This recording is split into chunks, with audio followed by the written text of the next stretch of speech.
नमस्कारम, सुस्वागतम। मैं ऐसी आशा करती हूँ कि सभी बहुत अच्छे होंगे, सुखी होंगे और स्वस्थ होंगे। ओके, सबसे ज़रूरी बात, अगर आपने अभी तक मेरे चैनल को सब्सक्राइब नहीं किया है तो वो प्लीज़ कर लीजिए, बेल आइकन प्रेस कर लीजिए ताकि मेरी सारी अपडेट्स आपको मिलते रहें। और सबसे इम्पॉर्टेंट बात, जब भी आप बाहर जाएँ प्लीज़ मास्क बिल्कुल मत हटाइएगा, क्योंकि अभी कोविड और कोरोना गया नहीं है। So please take care of yourself. तो आज का दिन आरंभ करते हैं। आज मैं आपको बताने वाली हूँ, क्या वो पहले डिस्कस कर लेते हैं। आज हम डिस्कस करेंगे संयुक्त वर्ण के बारे में। ओके, संयुक्त वर्ण होते क्या हैं एंड एक लोकोक्तियाँ होती हैं संस्कृत में, जो मैं आपको आखिरी में एक्सप्लेन करूँगी। तो प्लीज़ जुड़े रहिए हमारे साथ। स्टार्ट करते हैं।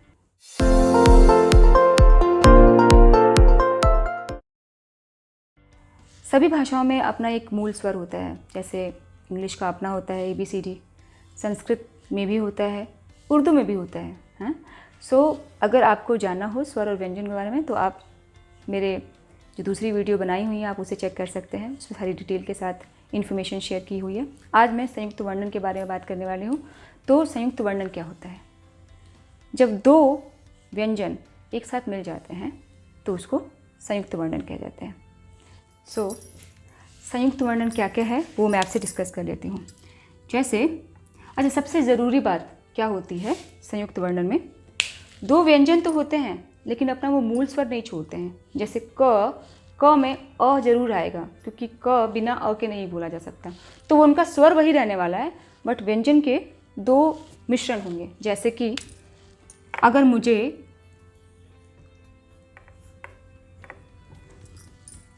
श लिखना है, सो वर्ड इसमें क्या क्या वर्ड आने वाले हैं मैं वो बताती हूँ आपको।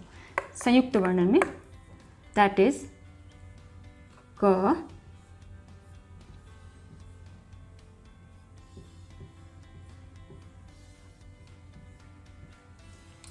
ठीक है, दिस इज श। तो शक्ति का श अकेला नहीं है, इसमें दो व्यंजन हैं। सेम फॉर ज्ञ। अगर आप बोलो तो भी क्लियर हो जाएगा कि इसमें कौन कौन से वर्ड आ रहे हैं। जैसे कि अगर मैं मित्रता लूँ उसमें, सो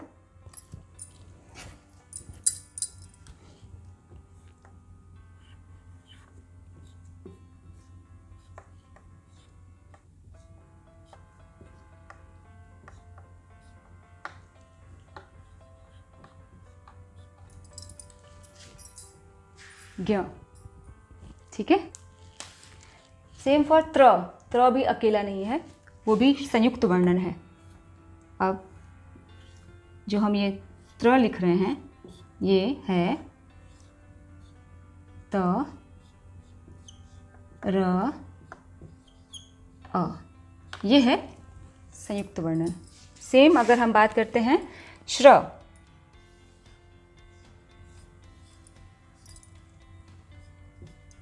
वो है हमारा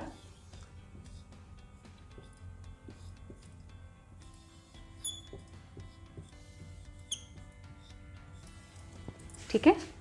तो ये हमारे संयुक्त वर्ण हैं। बात कर लेते हैं और कौन कौन से संयुक्त वर्ण हैं।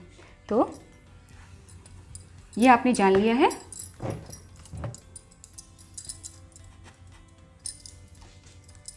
तो नेक्स्ट हम जान लेते हैं त्व के बारे में। हम लिखते हैं ना, अब जैसे हम द्वेष लिखते हैं, द्वेष, तो आप भी ऐसे ही लिखते होंगे, लेकिन ये दो अकेला नहीं है। उसके लिए कौन कौन से हैं वर्ड, दो व्यंजन, वो मैं आपको बता देती हूँ। द जो हमारे साथ साथ चलता है, प्लस व,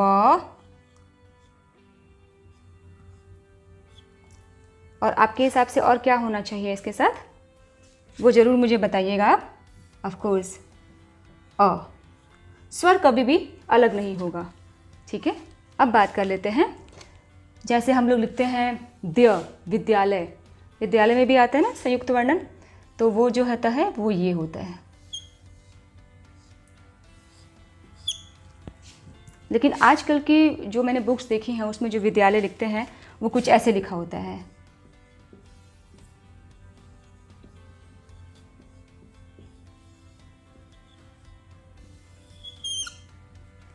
लेकिन संस्कृत में ऐसे नहीं लिखते हैं। संस्कृत में अगर इसको लिखेंगे तो विद्यालय लिखा होता है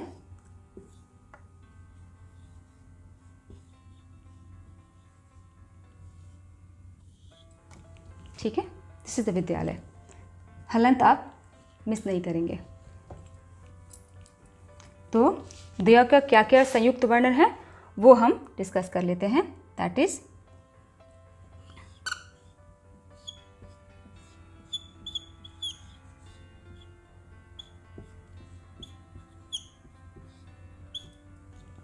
ठीक है, ये हमारा हो गया संयुक्त वर्ण। आप लोगों ने आप लिखा होगा प्रार्थना लिखते हैं हम, प्रेम लिखते हैं हम, तो वो भी अकेला नहीं है, वो भी संयुक्त वर्ण है। उसका अगर हम संयुक्त वर्ण देखने चाहें तो हम क्या देखेंगे कि वो प्र। अब प्र संयुक्त वर्ण में क्या क्या आएगा? दैट इज प, र, अ। ठीक है, दिस इज कॉल्ड प्र, प, र, अ, प्र संयुक्त वर्ण। आई थिंक हम इसके अलावा इसको मैं मिटा देती हूँ। आई थिंक इतना जान लिया आप लोगों ने। जो और हमारे संयुक्त वर्ण हैं, हमने श जान लिया, त्र जान लिया, ज्ञ जान लिया। तो अगर हम इसको लिखना चाहें संयुक्त वर्ण को, तो ये जो संयुक्त वर्ण होते हैं आपको मैक्सिमम यूज़ करने में कहाँ कहाँ मिलेगा? जैसे प्रेम, ज्ञान, ठीक है, विद्या, दिस इज द संयुक्त वर्ण।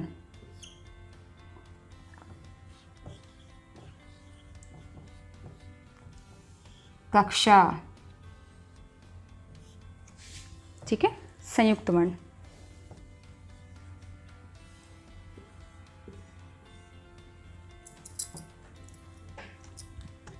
अगर हम द्वेष लिखेंगे तो यहाँ पे दोनों ही आपके संयुक्त वर्ण हैं। तो ये हो गया हमारा संयुक्त वर्ण। इसके अलावा कोई संयुक्त वर्ण नहीं होते हैं।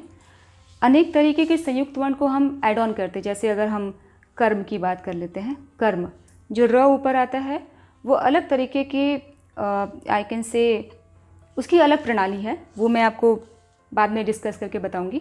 उसकी एक अलग वीडियो बनाऊंगी जो आप चेक आउट कर सकते हैं। ओवरऑल संयुक्त वर्ण हमारा यही है जो दो व्यंजनों के साथ मिलके बना होता है। ऑलराइट, मैं आप लोग के साथ डिस्कस करना चाहती थी अंग और आहा के बारे में, जो मैं आपको नेक्स्ट वीडियो बना के दिखाऊंगी। जितने भी हमारे संस्कृत में मंत्र हैं, जितने भी मंत्र हैं और जितने भी हमारे वेदों में शास्त्रार्थ में वर्णन हुआ है, वो अंग और अनुस्वार के सहारे उसको बोला जाता है। लेकिन आजकल बहुत कन्फ्यूज़न है कि वो जो अंग की मात्रा है, जिसको हम लोग जैसे अंगूर में इस्तेमाल होता है, या आहा संस्कृतम अगर मैं लिखती हूँ तो अगर मैं यहाँ ये सिर्फ अनुस्वार दे दूँ तो ये कंप्लीट है, ठीक है।